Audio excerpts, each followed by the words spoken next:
Alex Show. Self-love is a trending topic these days. Everywhere you look on social media, you see a post about self-love and self-care. It's about the pampering, it's about the facials, it's about the scrubs. But what exactly is self-love and self-care? We have life coach Carla Moore here with us today on the Alex Show. Carla! Hi. You're my new friend. I know, thank you. All right. You're so beautiful. Thank you, I had a bath for this. Yeah, is this self-love for you? Yes, actually, this is self-love. Several feet of self-love on my head. Yeah. How do you purpose help our viewers and myself to understand what exactly is self-love, self-care? How do we define it and how do we embrace it? It's a great question because I think it's a term that we use a lot, but many people don't have the definition. Right. When I'm talking about self-love, I'm talking about deliberate action to give to yourself, to make your life better, to make your life easier, and to care for yourself. I love what you said about give it to yourself. Yeah. Because we give a lot of love to others Yes. and ignore self. All the time. All the time. And what a lot of us do is, I'm going to give all of my love to you and hope that you will love me back without recognizing that I don't need the middleman, which is not to say that I don't need to be in relationship with people. Of course, I need to be in relationship with other people. We're social creatures. But sometimes I'm investing in you because I can't figure out how to invest in myself, because sometimes I don't understand that I deserve the investment, or I think if I invest in myself, I will be selfish, or I feel like my head I go swell, or I feel like, when we say, oh, people full of themselves. And I used to use that phrase, but now I have a change in relationship with it, because what else would I be full of? I am myself. So what am I supposed to full of? Potato? We come from cultures that actually value hard work and giving to others, right? When Jamaicans dead, the best thing that can happen is somebody come stand up over your body and say, he was a hard worker. He work hard for him family, you see, and him always giving to the people in the community. Him so kind. Fine, this is great. Is this somebody who could actually look in the mirror and say, I'm a good person, and don't start ball? Because that's one of the things that happened to me. The first time I looked in the mirror and said, Carla, you're a good person. I start crying. And I was like, well, okay, this is strange. Sis, why are you doing this? This feels extra. But deep down inside, I had spent so much of my life trying to convince other people that I was a good person. And you're worthy. That I'm worthy. Performing being a good person. Trying to be of use to other people so that they would see the greatness in me. That I had never actually stopped to ask myself the question, well, do you fundamentally think that you're great? If you stopped doing all of this work, including investing in your community, including investing in other people, would you actually still think you were great? And the answer was no. I saw a video with Snoop Dogg where you got an award and you were saying, I want to thank me. I want to thank me. And we have to get to that point. And what are some of the how intentional can we get? And what are some of the things that we can do to get to this point where we acknowledge self? It's about having a daily practice of loving yourself and investing in yourself and connecting with yourself. Connecting with yourself. Make we start this. So most of us, we wake up in the morning. Maybe we would say thank you God, me wake up. Boom, we're going on social media. We run out, go take care of picnic. We're going to press close to make sure the partner can make it. We going to check email because, at the early morning and the brain still fresh. We need to make sure, say, the office get some of this while I'm still fresh. We don't take 10 minutes and sit down and say, how do I want to feel today? What is my intention for how I will feel today? What do I want to achieve today that is going to make my life easier 5 years down the road? Not just at the level of investing in stocks, but at the level of, is there something that happened to me in the past that I need to forgive somebody for? Is there something I need to forgive myself for? Is there a habit that I need to let go of? Is there a pattern that I can see across generations in my family that I need to be more mindful of so I can break it? And one of the things, as you talk about forgiveness, I want a lot of people to understand that when you talk about forgiving others, you must recognize that a lot of time is to release your own self from that prison of malice, hatred, and stuff like that. Yes, because when you want to hate somebody, you have to stay there with them. Right? You have to stay there with them. You have to stay there with them in the hate. I have 2 cats, right? I had 1 cat before and I got another cat. Cats, Dogs, when another dog comes in, dogs are like, I got a new friend, let's play. Cats are like, you need to leave, I need you to die. That's how cats relate to each other. They're like, you need to go and die, but don't like you. They hate each other. They are always in the same room. They have many other rooms that they could go into. One could have been over here, so, and the other one could have been on the other side of the house. But inevitably, they're both in the same room. Why? Because in order to be nasty to each other, they have to stay in the same space with each other. Powerful. I cannot be wicked and mean and evil and grudgeful to you if I don't stay there with you. And it's the same thing with even being hurt and disappointed and angry at somebody. I have to stay in that space and keep reminding myself. Emotion lasts about 90 seconds in the body. Like the chemical reaction that we know as emotion lasts about 90 seconds in the body. But we assign meaning to the emotion. This emotion means that you are a bad person. This emotion means that you're bad mind. This emotion means that me and you can never take tea again because I have felt hurt for 90 seconds. So now every time I see you, I bring that up. You're a bad person. You're bad mind. Me and you will never take tea. And I refuse to leave that emotional space. I have to keep bringing myself back there so I can remind myself to not forgive you. So what we're doing, we're poisoning our own spirit and Yes. we're building up negative energies Yes. around ourselves. And if we continue in that energy field, Yes. then it's sadness for us. Unforgiveness is poisoning yourself and hoping the other person will die. It naga work, them naga dead. You are the one who's going to have joint pain. You are the one who your liver and kidney going to fail. You are the one who will going to have all of these physical manifestations in the body that unforgiveness causes. Unforgiveness actually causes illness. It causes you to become And sick. forgiving is also a form of self-love. Yes, it is. It's absolutely a form of self-love because when I decide to forgive you, what it means is I have chosen to move through life feeling light. So much better. We talk more with Carla more right after this break. Alex Show. You must pour from a place of abundance. You cannot pour from an empty cup. You have to serve others from a place of abundance. Absolutely. A lot of us, we're pouring from not even a cup. We don't even have the cup. No, that one spoon. Only a teaspoon we have. Yeah, you have to. There's. And I always tell people, not because it is your mommy, your daddy, your sister, or your brother. Yes. You're going to allow people to drain you. Yes. You have to, because self-love and self-care is also protecting you first. Yes. That's the only way you can truly love everybody else. Yeah. Setting boundaries, being able to say no, and just dealing with whatever emotions come up.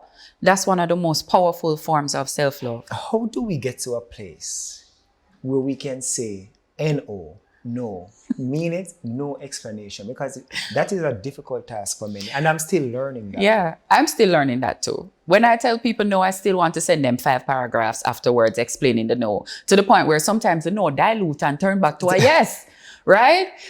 So sometimes it's about actually building a bridge to the place you want to go. Mm-hmm. What's the place I want to go? To be able to just say no and let that be a complete sentence. What's standing in the way of that? When I say no, I feel guilty. Mm-hmm. Well, now I have to go and deal with that guilt. What's the guilt? I feel I'm disappointing people. I feel if I don't do it, no one will do it for them. I feel I'm letting them down, and I have been let down so many times that I don't want to let somebody down in return. Mm-hmm. So you are trying to heal the hurt that's inside of you, outside of you. Right? You're trying to give to other people what you have never received. But the fact is, you cannot heal what's on the inside, on the outside. You have to go and sit with the feelings around people who disappointed you and deal with that. You raised an amazing example. Parents, elders. We come from a culture that values elders in such a way that if them say you have to do something, you must go and do it. If them ask you for something, you must go and do it. Your elders are also people. Your parents are people. Your children are people. And people will people will pursue what feels urgent for them. Right. That doesn't mean that it's urgent for you. And so you also have a responsibility to yourself to have a conversation with yourself about where your priorities are in this moment. And I think sometimes some of this work that we're talking about, because the work we're talking about, Some of this work that we're talking about doesn't get done because we don't want to show up in our lives and actively engage every day. We want to set it and forget it. Me are just this a type of person, yeah. Me are the type of person when my heart big. So anybody asks me for something, me I go give them. How do we open this conversation to our friends, our family, our co-workers? Not because you ask of me for this, and not because I'm kind and you know that I'm willing. Yeah. How do you open the conversation without creating offense as well for them to understand, the boundary? Yeah. Sometimes you can't help but create offense because sometimes being offended is their right and their choice. So the fact that you have decided to do something good for yourself doesn't mean the other person must agree with it or even join with you in supporting it. Acceptance. Acceptance. Crucial. And it takes time because some families will enter into that conversation and it don't go good the first time. Family war. War. Part 2 and 3. Right. And then you have to go try it again. And then you have to go try it again. The other thing that helps me personally is practicing compassion, but not allowing the compassion to derail what I am trying to do. Yes. A lot of mothers, in particular Caribbean mothers, Black mothers, Jamaican mothers, them devote them whole life to them picnic. If they actually hadn't done that, many of us wouldn't have made it through. And we know that. Them derail for them dream. Them did want to go school. Them did want to turn doctor. We They must not put live it the off. dream for them. So we must live the dream. It creates this feeling of entitlement because they know that some of the stuff that they gave to us is stuff they should have given to themselves. Yes. But it can become a toxic cycle where the parent gave everything to the child. So now the parent feels entitled to what the child has.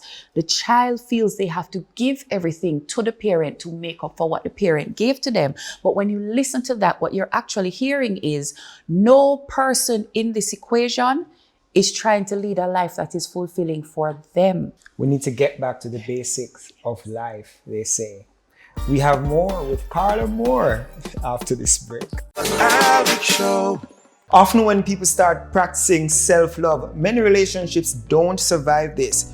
One, Carla, because of boundary settings. How do you help an individual to at least respect and honor your boundary or boundaries? I think it's about explaining to them why the boundary exists. Yeah, as why honestly am as you I can. doing this Why for am me I doing now? this for me now? As honestly as you can.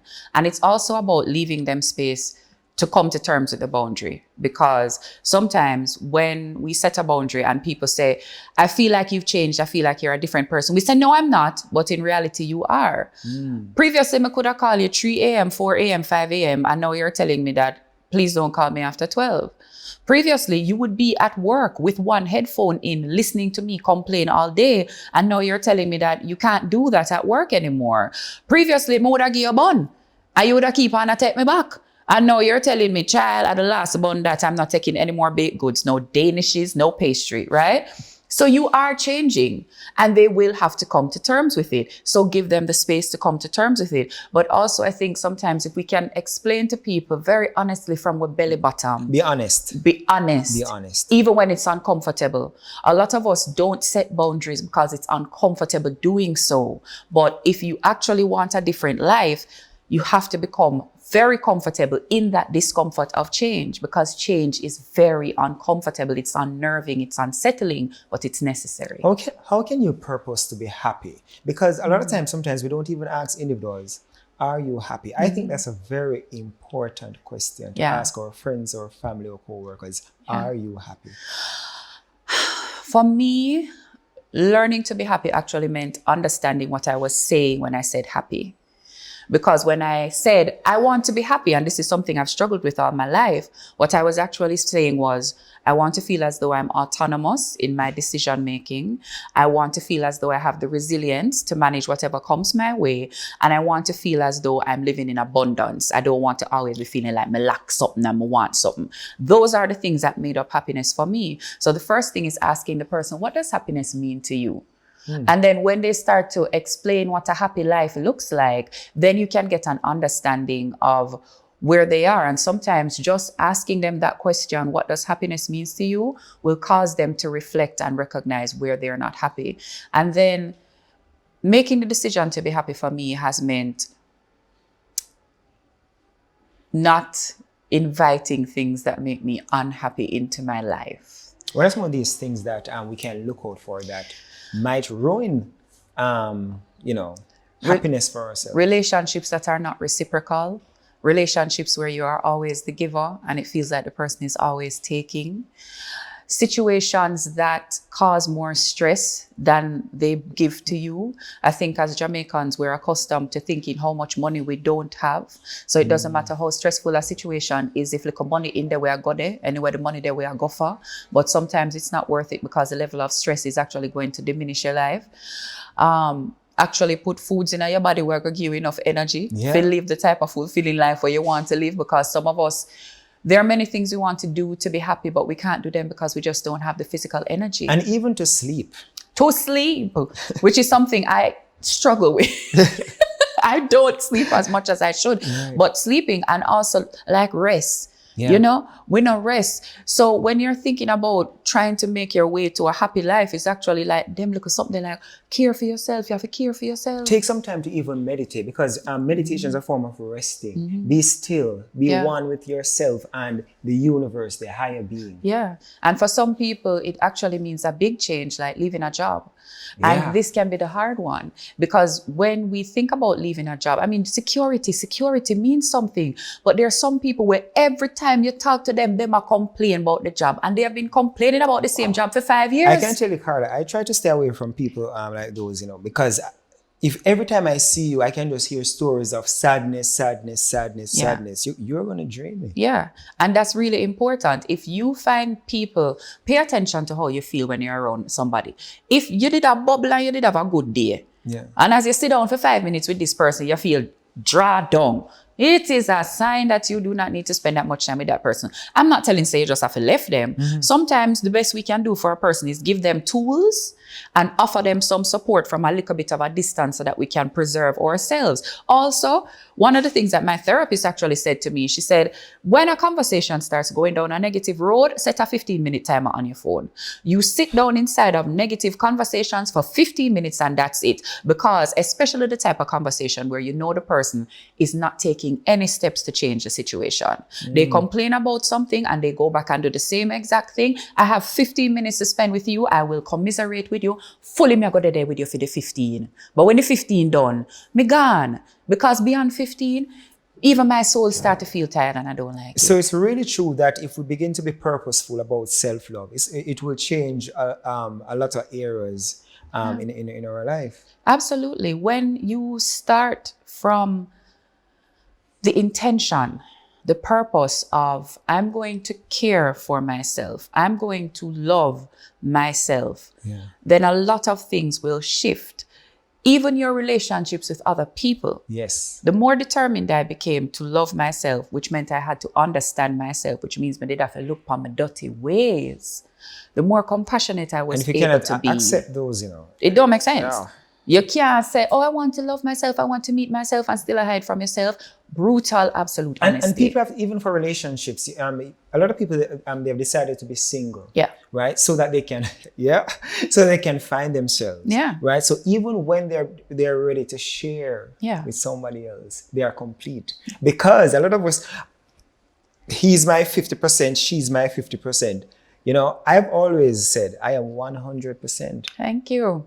Because when I go into a relationship, I want someone who's also 100%. Yes. So we can both share that 200%. Exactly. I would rather a relationship with 200% than just the one. Me can do maths. Yeah. Me know for the maths. Yeah. And sometimes we're looking for the best of ourselves outside of ourselves. Instead of thinking this is the best person I can be, we think this is the best partner I can attract. Nobody could have get him. He was the hottest boy. I remember saying I used to do tracks and everybody did want him and him have a big job. Okay, that's great. You've attracted a viable partner. What about you? So what you mean? You know, say, my man, me no need for the not look upon my man. No. That's not how it works. That's not how it works. Look at you. Look at you. Because the fact is the partner can leave and then you will be left with you. And that's the reason why so many of us are serial monogamists. As one relationship done, we jump in another one, because in that silence between partners, when it's just us with ourselves, we do not like what we find. Because we're looking for completeness outside of ourselves. And we project the best. Projection is funny, in the same way that some people project the worst worst of themselves onto people. I know I have a tendency to be manipulative, so I feel you are going to manipulate me. We project the best of ourselves onto people as well. I feel like you are great, greater than me. Yeah. Without recognizing, no, pull it back. Pull it back. Stop putting, I tell people, I said, your happiness, you project it onto other people as expectation. The things you know you need to do to be happy, you put it to everybody else and expect them to do it for you without recognizing that you have the capacity, the strength, the ability to do it for yourself. Wow, Carla, there's so much more to talk about, you know. But of course, you're a life coach and you're available for private sessions, yeah? Yeah. How can we connect with you? So folks can find me on most social media at More Talk JA, more like my last name, Yes. Moore Talk JA. And if you want coaching, just email me at Coach Carla Moore, Carla with a C, Moore with 2 O's. You have been beautiful. I want to thank you so much for sharing with us. And for me, you know, I'm still learning to love myself so much more. Yeah. Because I always buy like even gifts for other people, and I need to buy myself some more gifts. You do. You know? I really appreciate this conversation because Yeah. we need to talk more about it, especially about how we do it for us. All right. Thank you very much, Carla Moore. So we want to thank Carla Moore, life coach, for sharing with us today on the Alwick Show. It was all about self-love and self-care. So remember, practice that. Practice those, self-love and self-care, so that you can become so much better. I'm Alwick McKenzie. The Alwick Show will be back next week. Alwick Show.